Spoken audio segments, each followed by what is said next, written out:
नमस्कार. भावना टाईमच्या मंचावर आज आपण बघणार आहोत निसर्गाने काही देणगी दिलेली निसर्गोपचार थेरपी. निसर्गोपचार थेरपी काही वर्षापासून आपल्या भारतात चालू आहे. त्या संदर्भात आपण भेटायला आलो आहे सिंहगड रोडवरील सौ प्राजक्ता संदीप सराफ यांच्याकडं. आपण त्यांच्याकडे समजून घेऊया की थेरपी नक्की काय करते. मॅडम, ही थेरपी नक्की कशा पद्धतीने उपयोगी पडते लोकांना? नमस्कार, मी डॉक्टर प्राजक्ता संदीप सराफ. मी निसर्गोपचार केंद्र हे जवळजवळ 20 वर्ष झालं सुरू ठेवलेलं आहे. आपण निसर्गोपचारामध्ये जे पंचकर्म असतात ते करतो, पण कुठल्याही औषधांचा वापर करत नाही. त्यामध्ये आपण माती, पाणी, त्याच्यानंतर डाएट ट्रीटमेंट, योगा, त्यानंतर शेक विविध प्रकारचे अशा पद्धतीने निसर्गोपचार पद्धत दिल्या जाते. त्यामध्ये जनरली आपण सध्याचं सेंटर हे आपलं फक्त महिलांसाठी आहे. तर त्यामध्ये महिलांवरचे जे विविध आजार असतात जसे कॉन्स्टिपेशन, गॅसेस, त्यानंतर आपण प्रेग्नन्सी राहण्यासाठी म्हणून ट्रीटमेंट, सायटिका, स्पॉन्डिलायटिस हे तर आपण देतोच, पण त्यापेक्षा सगळ्यात महत्त्वाचं म्हणजे आपण वेट लॉस आणि इंचेस लॉस याच्यासाठी एक वेगळी थेरपी तयार केलेली आहे.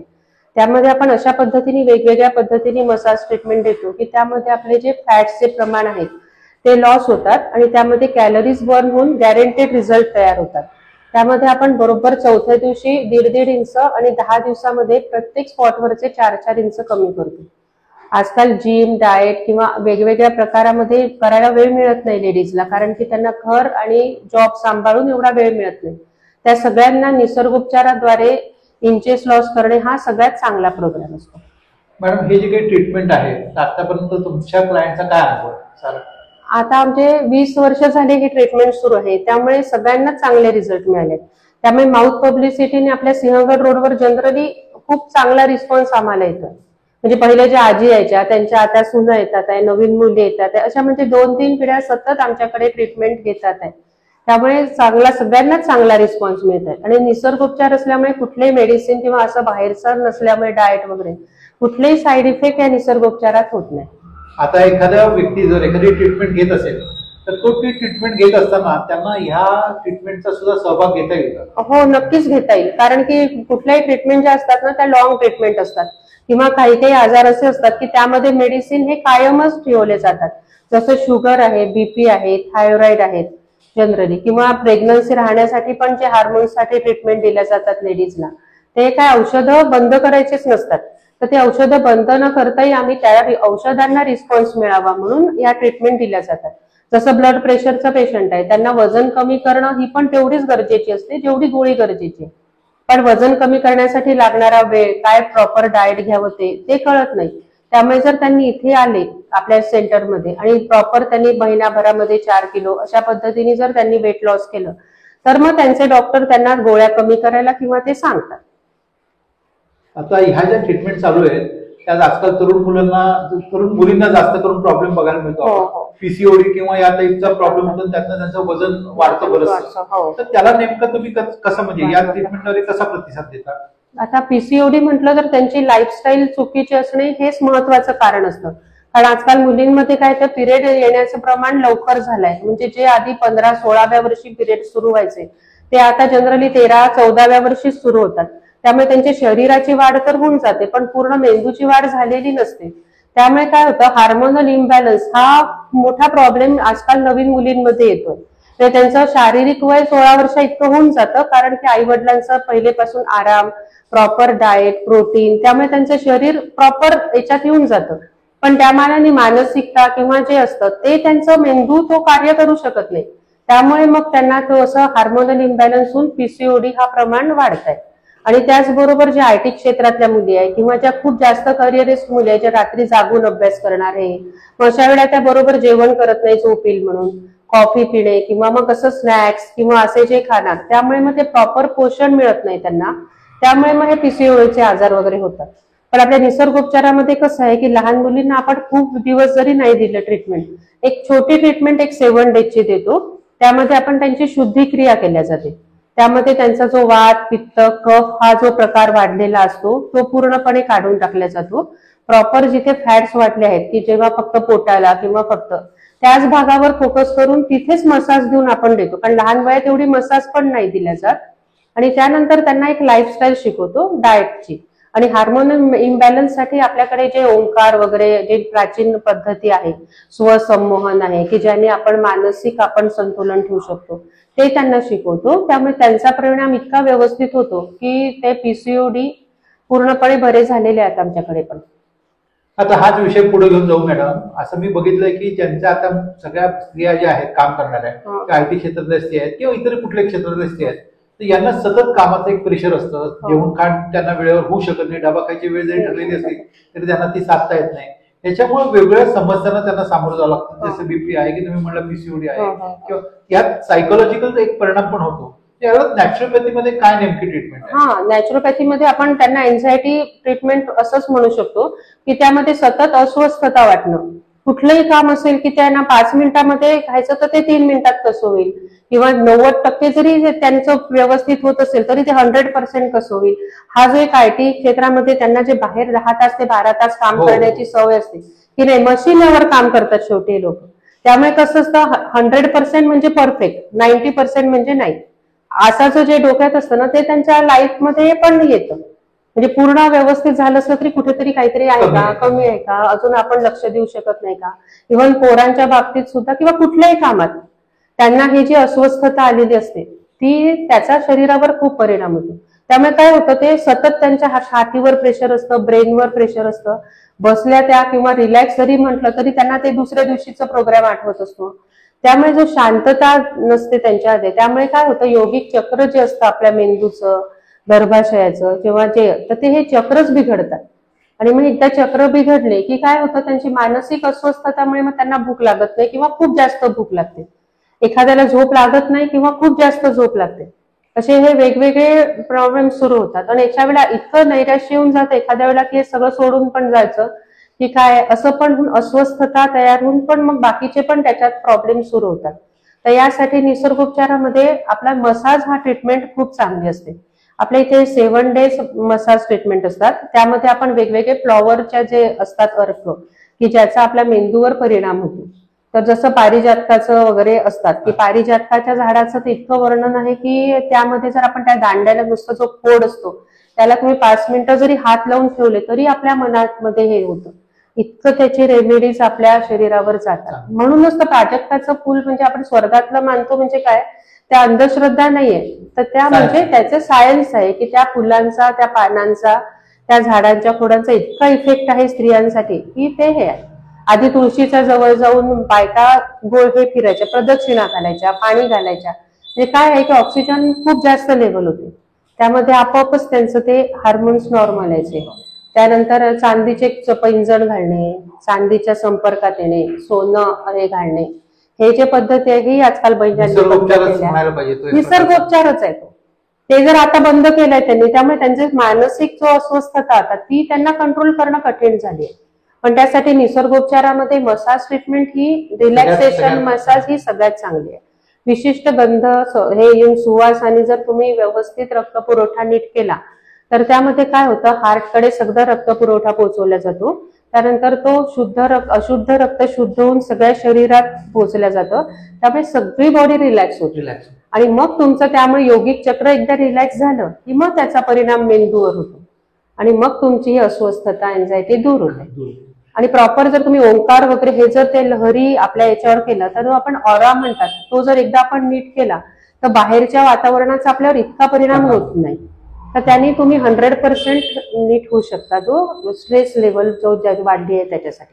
आता हे झालं मॅडम आपण की वर्किंग वुमन किंवा ज्या लोक कामात आहेत किंवा ज्या लोक, ज्या बायका घरी असतात पण तरी त्यांना वेगळ्या टाईपचे टेन्शन्स असतात. म्हणजे घरातले काही प्रॉब्लेम म्हणा, मुलांच्या शिक्षणाचा म्हणा किंवा त्यांच्या ह्याच्या म्हणा, तर त्या मुलं, त्या स्त्रियांना सुद्धा काहीतरी ट्रीटमेंटची गरज असते.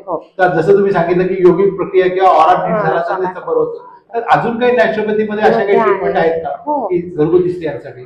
तर घरगुती स्त्रियांमध्ये मुख्य प्रॉब्लेम काय असतो की त्या पूर्ण हे नसतात, म्हणजे बाहेरच्या वातावरणाशी त्या मानाने थोड्या कमी कनेक्टेड असतात. त्यामुळे कधी कधी काय होतं की स्वतःकडे दुर्लक्ष केलं जातं त्यांच्यामध्ये. ते बाहेर जाणाऱ्या कशा मैत्रिणी मिळाल्या की हो मला हा त्रास आहे, मला डॉक्टरनी ह्या व्हिटॅमिन दिले, असं ते एकमेकांशी कनेक्शन होत नाही. तर त्यामध्ये जनरली बायकांमध्ये असं झालं आहे की ज्या घरी राहतात त्यांच्यामध्ये व्हिटॅमिनची कमतरताही जास्त असते. कारण बाहेर ऑफिसमध्ये काय होतं, आजकाल ऑफिसमधून रुटीन चेकअप वगैरे वर्षातून एकदा सगळ्यांचं केलं जातं. त्यामुळे B12 कमी आहे का, D3 कमी आहे का, आणि हे आपोआपच वर्किंग वुमनला त्या ऑफिसेस किंवा आजकाल कंपल्सरी केलंय गव्हर्नमेंटने. पण घरी राहणाऱ्या बायकांना कसं, मी खाते तिथे आराम करते, कशाला माझ्याकडे काही गरज नाही असं एक वाटून स्वतःकडे दुर्लक्ष, आणि प्रायोरिटी घरातल्या कामांना मुलांना असल्यामुळे ते स्वतःकडे पूर्ण दुर्लक्ष करतात. आणि मग अचानक हातपाय दुखायला लागल्यावर, एकदम खूपच एनर्जी कमी झाल्यावर किंवा चक्कर येतात कधी कधी, मग अशा वेळेला गेल्यावर त्यांना कळतं की अरे आपली साखर वाढली आहे, किंवा आपला B12 D3 कमी झाला आहे, आपल्या शरीरात आयर्न कॅल्शियमचं प्रमाण कमी झालं आहे. मग अशा वेळेला कसं होतं की ते एकदम तर भरून निघणार नाही, त्याला प्रत्येक गोष्ट भरायला 6 महिने ते 3 महिने लागतात. मग अशा वेळेला त्यांना आपण जास्त प्रॉपर डाएट ट्रीटमेंट देतो. मग डाएट ट्रीटमेंट सुद्धा घरच्या घरी आपल्याला देता येते. तसं रोज जर सकाळी उठून, आपण पहिलेच्या लोकांना माहित असेल की आपण देवासमोर गुळ आणि खोबरं ठेवायचं, आणि मग गुळ खोबरं ते काय माणसं चालल्यावर बायकाच खायच्या. पण काय होतं, गुळामध्ये जो आयर्न आहे तो पूर्ण मिळाल्यावर त्यांचं हेमोग्लोबिन नीटच राहायचं. त्यानंतर देवाला जे प्रसाद देतो आपण, ते जनरली आपण फळांचा देतो.